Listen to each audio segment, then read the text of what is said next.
Hi, everybody.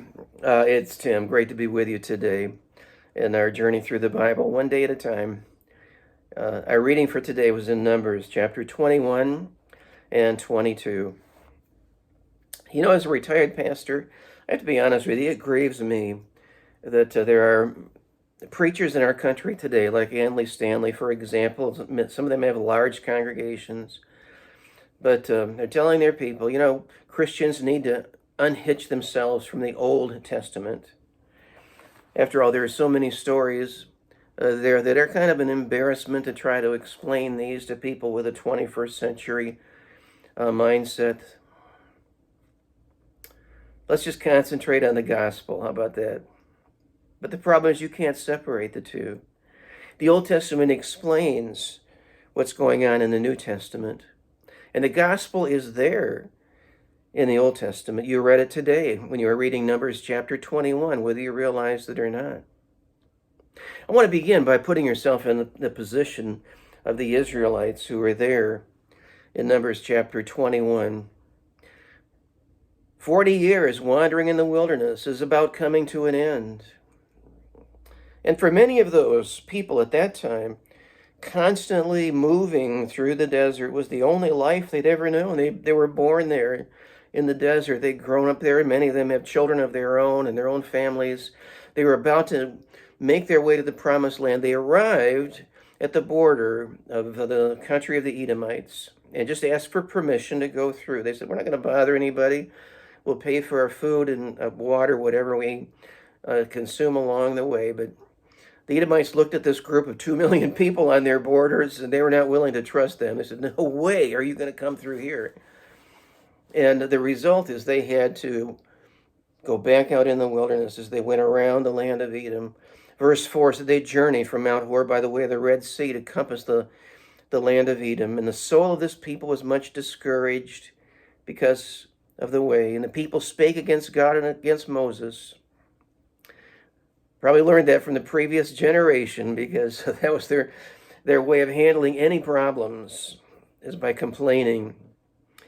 And they brought it to Moses. They were complaining against God, though, and Moses, not just Moses. And what were they complaining about? Food. Our soul loatheth this light bread. They had free manna every day, but only so many things you can do to prepare manna, and they were tired of it. And not enough water to drink out there in the desert, and they complained. And, well, as God had done before, he sent a judgment their way because of their complaints. Sounded familiar? Well, it is an old story that they needed to learn. He brought snakes into their encampment. Now, when you read Deuteronomy chapter 8, it sounds like the snakes were out there in the desert all the time, but God had kept them away from his people until now. And the snakes just came on into their camp, bit people. People died because of it. They are poisonous snakes. They're called fiery serpents there. Well, by doing this, though, God was painting a picture for his people. Sin entered this world through the serpent in the Garden of Eden, didn't he?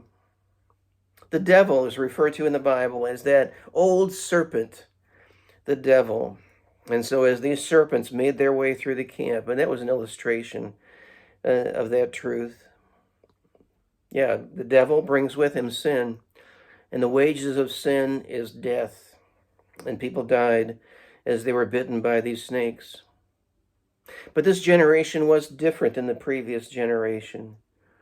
Now, before, people rose up against Moses, blamed their problems on him, and they were all saying, "Let's go back to Egypt." Nobody is saying, "Let's go back to Egypt." That's no longer their home.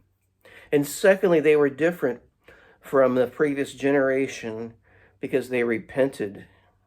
In verse 7, the people came to Moses and said, "We have sinned and have spoken against the Lord and against thee. Pray thee unto the Lord that he take away these serpents." They repented.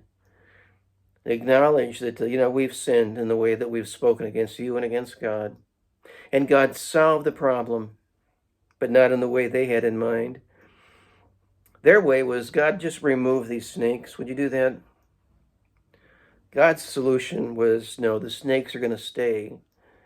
The snakes will bite you, but you don't have to die. Now, the solution to the problem made no human sense. God told Moses to fashion this brass serpent, an image of a serpent, put it on a pole, and set it up someplace in their camp. I don't know where it was, probably someplace near the tabernacle, I would imagine. That's in the center. And if anybody was bitten by a serpent, all he had to do was go and look at the brass serpent and he wouldn't die. Why would God do that? I can tell you why. Because this is a solution to the problem that required faith. He wanted to teach them that. Just believe that this brass serpent is there for that reason and you live. Now, some Israelite may say, hey, wait a minute. There are people out here who don't believe that. What about those people? They die. What about people who believe it, but they put it off? They think that we can take care of this at some point in the future. They die. The truth was, God had made this as simple as he possibly could. Anybody can do this. You just look. Anyone can look. The uneducated could look. The worst sinner could look. Children could look. The poor could look.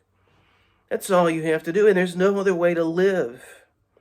I think God wanted to teach his people that. And why? Because 1,450 years after that, his son would arrive on planet Earth. And in John chapter 3, when a Pharisee named Nicodemus came to Jesus at night to question him, yes, he gave him John 3:16, if you know that. But do you know John 3:14 and 15? Before he gave him John 3:16, Jesus said, as Moses lifted up the serpent in the wilderness, even so must the Son of Man be lifted up, that whosoever believeth in him should not perish, but have eternal life. It's just like the serpent in the wilderness. Why is it like that? Because it requires simple faith. Anyone can look. Anyone can trust what Jesus has already done for us on the cross. That's the gospel that was there in Numbers chapter 21. Oh, if they would only look, they can live. And the same thing is true for people today. Look to Jesus and live. Well, I'll be back tomorrow. I'll be looking forward to then. Our reading for tomorrow is in Numbers 23, 24, and 25. Read those chapters, and I'll look forward to our time together then. See you.